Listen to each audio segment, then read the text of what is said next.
3.13 Perancangan Projek Brief. Dalam perancangan Projek Brief, langkah-langkah dalam merancang Projek Brief ada 6 semuanya. Yang pertama, menyediakan senarai semak ciri-ciri pertimbangan utama. Yang kedua, melengkapkan borang Projek Brief. Yang ketiga, menyaring maklumat dalam Projek Brief.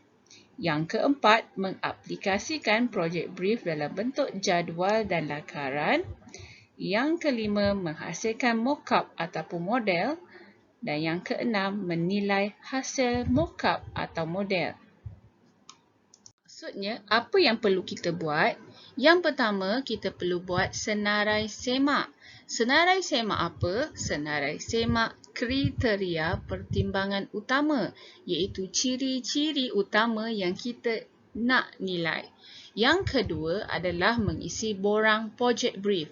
Borang Projek Brief ini ada menyatakan persoalan dalam kriteria pertimbangan utama. Yang ketiga, kita buat saringan maklumat pada borang Projek Brief. Jadi kita dapat ringkasan daripada kriteria dan jawapan daripada persoalan yang diberi kepada pelanggan. Yang keempat, kita aplikasikan Projek Brief dalam bentuk jadual. Yang kelima, kita aplikasikan pula dalam bentuk lakaran idea.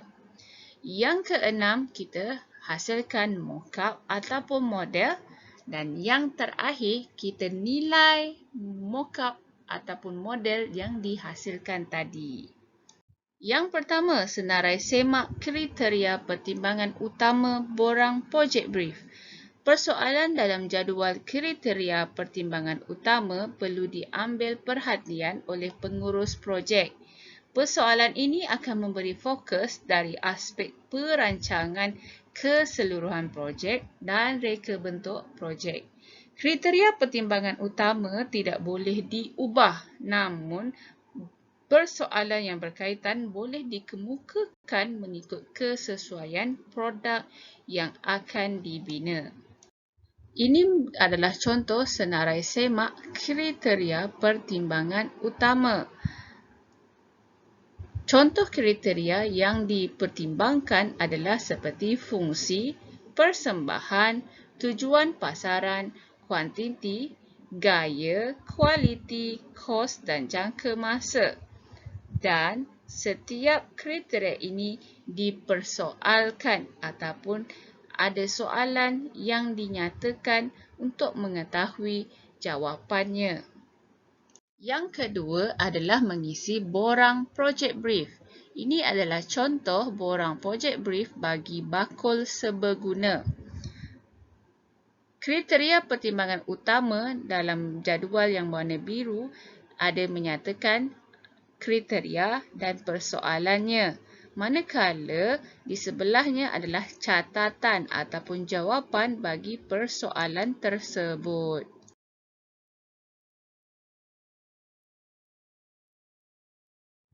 Tiga poin 1.4 menyaring maklumat dalam Projek Brief. Ini adalah langkah yang ketiga, iaitu kita saring maklumat dari borang brief yang lengkap untuk memudahkan pengurus projek dan pereka bentuk melaksanakan tugas masing-masing.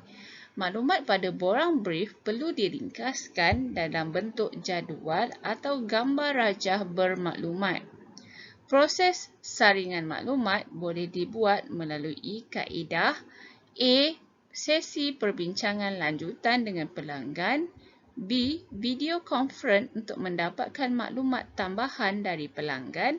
Dan C. Maklum balas bertulis dari pelanggan. Ini bermaksud kita saring maklumat daripada borang brief yang lengkap menjadi borang brief yang ringkas dan padat. Ini contoh borang brief yang disaring maklumatnya. Ada menyatakan kriteria dan catatan penting. 3.15 mengaplikasikan Projek Brief dalam bentuk jadual dan lakaran. Ini adalah langkah yang keempat. Setelah proses saringan maklumat selesai, Proses yang seterusnya adalah mengaplikasikan semua data dalam bentuk jadual dan lakaran. Aplikasi projek brief dalam bentuk jadual melibatkan semua ciri-ciri projek brief. Lakaran melibatkan penggunaan prinsip, elemen dan idea inovasi.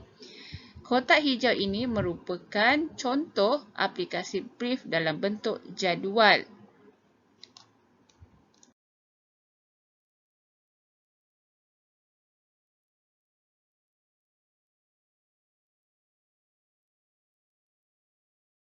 Ini merupakan contoh aplikasi projek brief dalam bentuk lakaran.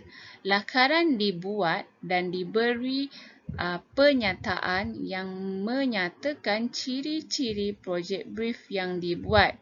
Lakaran juga ada menyatakan elemen dan prinsip reka bentuk.